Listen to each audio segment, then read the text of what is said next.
Hello friends. तो आज हम क्वेरी के बारे में डिस्कशन करेंगे। लास्ट वीडियो लेक्चर के अंदर हमने टेबल के ऊपर से क्वेरी क्रिएट की थी। उसके बाद एक क्वेरी का डेट वाला एग्जांपल लेंगे और उसके अंदर डेट के हिसाब से एक क्वेरी बनाएंगे।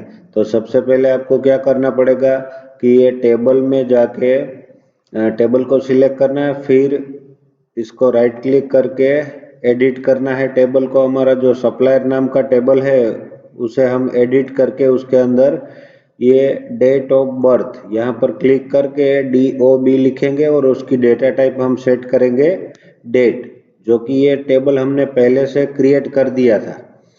तो उसके बाद हमने एक फील्ड और ऐड किया डेट ऑफ बर्थ वाला, तो उसकी डेटा टाइप डेट सेट करेंगे और यहाँ से आप DDMMYY MMDDYY इस तरह से फॉर्मेट अलग अलग बहुत सारे डेट के फॉर्मेट यहाँ पर दिखाई देंगे आपको। उनमें से आपको जो भी अच्छा लगे वो फॉर्मेट आपको चूज करना है, फिर ओके बटन पर क्लिक करना है। तो डेट का फॉर्मेट यहाँ पर फॉर एग्जांपल दिखाई दे रहा है 0101 और साल के 2 डिजिट, तो उस तरह से यहाँ पे फॉर्मेट आपको मिल रहा है। अब ये डेट ऑफ बर्थ हमने ऐड कर दिया, फिर यहाँ पे आपको सेव बटन पर क्लिक करना है। मैंने ऑलरेडी सेव कर दिया है, तो इसको मैं यहाँ से क्लोज कर दूंगा। हमने एक फील्ड ऐड किया है। अब हमारे टेबल के अंदर उसकी डेट की एंट्री करनी पड़ेगी। तो इस तरह से आपने जो भी ये स्टूडेंट या कंपनी है उसकी डेट ऑफ बर्थ यहाँ पर डाली है। एक्चुअल में कंपनी की डेट ऑफ बर्थ तो नहीं होती, स्टार्टिंग डेट होती है या ओपनिंग डेट होती है, लेकिन हम स्टूडेंट के हिसाब से अभी बात कर रहे हैं। तो ये मान लो कि स्टूडेंट की डेट ऑफ बर्थ है। तो यहाँ पर मैंने इनकी डेट ऑफ बर्थ की वैलिड फॉर्मेट के अंदर एंट्री कर दी है। 6 रिकॉर्ड्स है हमारे पास, 6 की डेट ऑफ बर्थ डाल दी। फिर आपको सेव बटन पर क्लिक करना है। अब इसको भी मैं क्लोज कर देता हूँ। अब इनमें से कोई भी एक तारीख मैंने याद रख ली है। अब मैं जाऊंगा क्वेरी में। क्वेरी में create query in design view की मदद से हम सप्लायर नाम के टेबल पर से क्वेरी बनाएंगे। टेबल सिलेक्ट करना है और सप्लायर को सिलेक्ट करना है, फिर ऐड करना है, फिर इसको क्लोज कर देंगे। अब इन सारे टाइटल के ऊपर डबल क्लिक करते जाएंगे तो हमारे यहाँ पर ग्रिड लाइन पर ये फील्ड ऐड हो जाएंगे।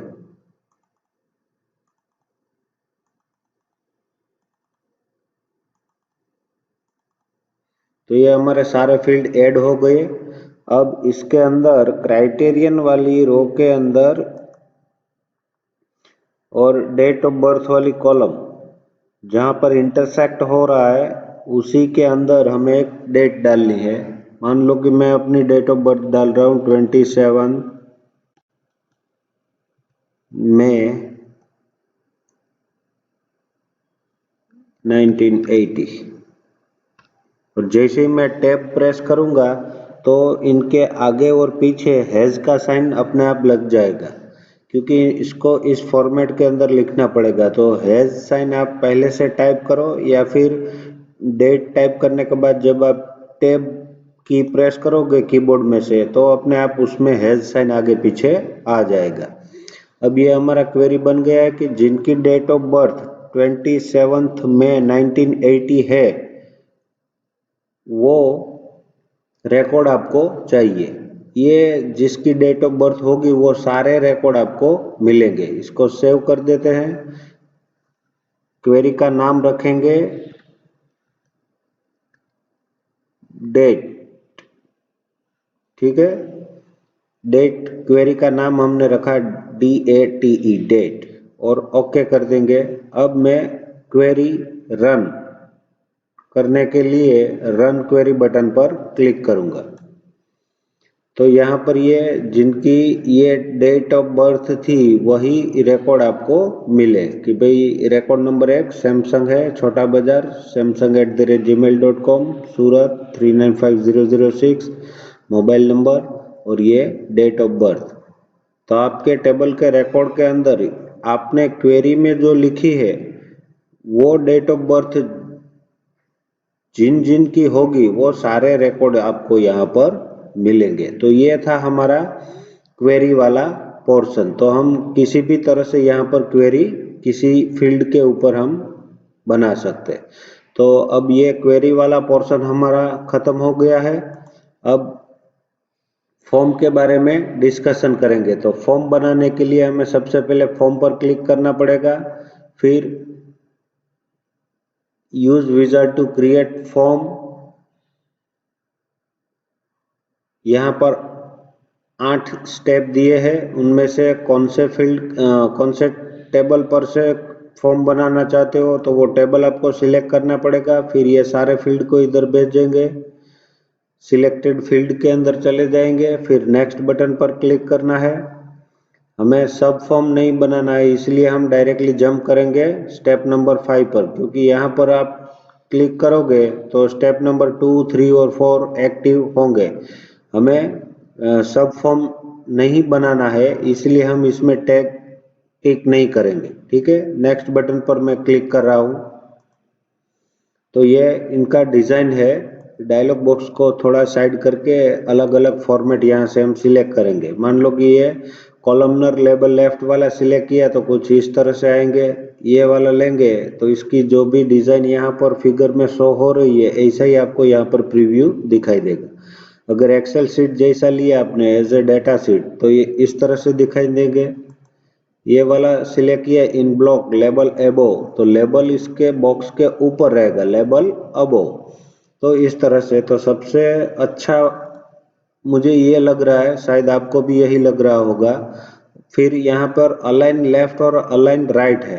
तो अलाइन लेफ्ट और अलाइन राइट का मतलब यहाँ पर क्लिक करेंगे तो आपको यहाँ पर ध्यान रखना है कि ये जो अपना टेक्स्ट फील्ड शुरू हो रहा है वहां से स्टार्टिंग होगा, और इधर जो ये एक के नीचे एक कैरेक्टर आ रहा है तो उस पर ध्यान रखोगे तो आपको अलाइन लेफ्ट और अलाइन राइट का मतलब समझ में आ जाएगा।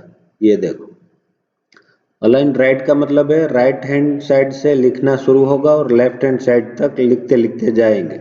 अलाइन लेफ्ट का मतलब है लेफ्ट साइड से लिखना शुरू होगा और राइट हैंड साइड जाएगा। तो लेफ्ट अलाइन रखोगे तो लेफ्ट साइड एक जैसा ही दिखेगा, अलाइन राइट रखोगे तो राइट साइड एक जैसा, एक के नीचे एक आएंगे। ठीक है, तो अलाइन लेफ्ट वाला शायद अच्छा लग रहा होगा तो मैं उसको सिलेक्ट कर रहा हूँ। फिर नेक्स्ट बटन पर क्लिक करूंगा। नेक्स्ट बटन पर क्लिक किया तो यहाँ पर 6 स्टेप है सेट डेटा एंट्री। इसी में हमें इसके अंदर कुछ नहीं करना है, सिर्फ नेक्स्ट बटन पर क्लिक करना है। फिर यहाँ पर अप्लाई स्टाइल है, वो शायद 10 होगी, 1 2 3 4 5 6 7 8 9 10। तो 10 type of style available here, उनमें से choose any one like orange, bright blue, dark, light grey, grey, water, red, violet. तो पहला वाला ही अच्छा रहेगा। अब नो बॉर्डर, 3D लुक और फ्लैट। तो अभी 3D लुक है, अभी हम नो बॉर्डर पर क्लिक करेंगे तो आपको इस बॉक्स के अंदर देखना है क्या इफेक्ट मिल रही है या निकल रही है।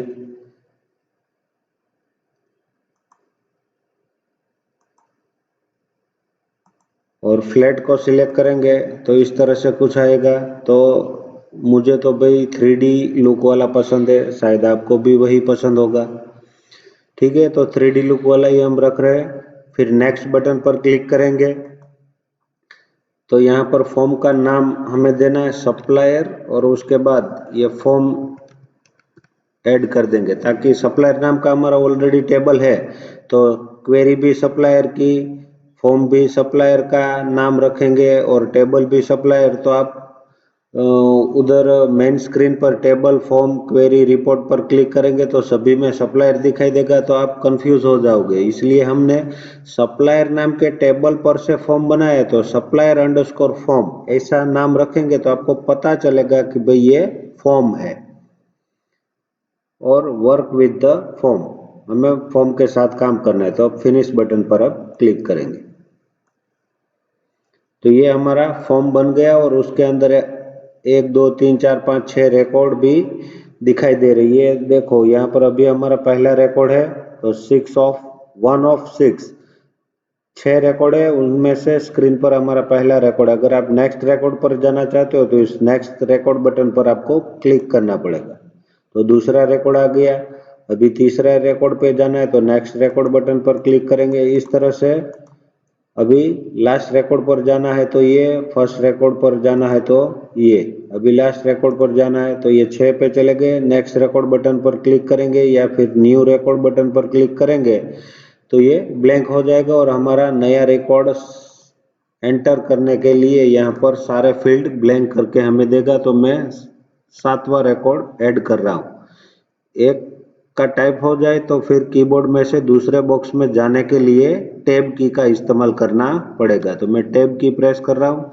अब कंपनी का नाम डालेंगे LG,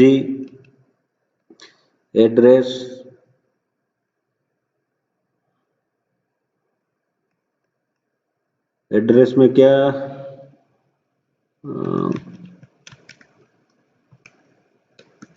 Kamrej road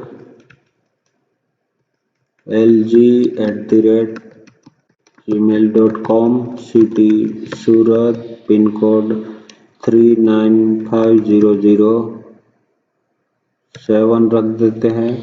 mobile number 1 2 का 4 4 2 का 1, डेट ऑफ बर्थ रखेंगे 22/08/2020। तो ये हमारा रिकॉर्ड ऐड हो गया। अब नेक्स्ट बटन पर या फिर सेव रिकॉर्ड बटन पर क्लिक कर देंगे। इस तरह से आपको सारे रिकॉर्ड ऐड करने हैं। जो ये रिकॉर्ड आप ऐड करोगे, सेव कर दिया हमने, मतलब ये रिकॉर्ड हमारा कहाँ पर ऐड हो गया, डेटाबेस के अंदर ये रिकॉर्ड हमारा चला गया। अभी इसको हम क्लोज करेंगे और टेबल में जाके देखेंगे तो ये सप्लायर नाम का टेबल है, उसके अंदर हमारे पास टोटल कितने 6 रिकॉर्ड थे और एक रिकॉर्ड हमने ऐड किया, 7वां रिकॉर्ड LG वाला, याद रखिएगा। तो ये देखो 7वां रिकॉर्ड ऑलरेडी डेटाबेस के अंदर आ गया,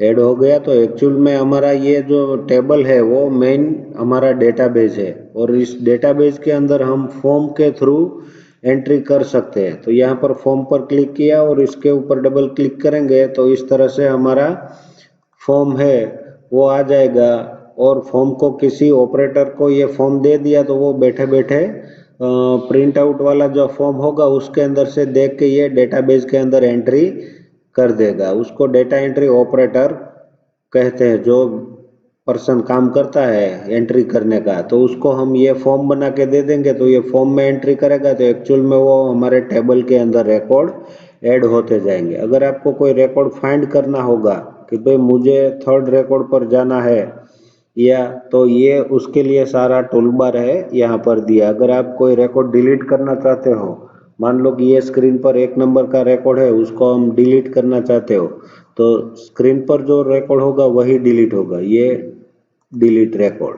तो आपको यहाँ पर परमिशन लेगा कि भाई इस रिकॉर्ड को आप डिलीट करना चाहते हो, यस या नो। अगर आप यस पर क्लिक करेंगे तो ये रिकॉर्ड चला जाएगा। अब हमारे पास 6 रिकॉर्ड ही है, एक डिलीट हो गया, 7 रिकॉर्ड थे उसमें से एक निकल गया। ठीक है, तो इस तरह से हम फॉर्म के अंदर काम कर सकते हैं।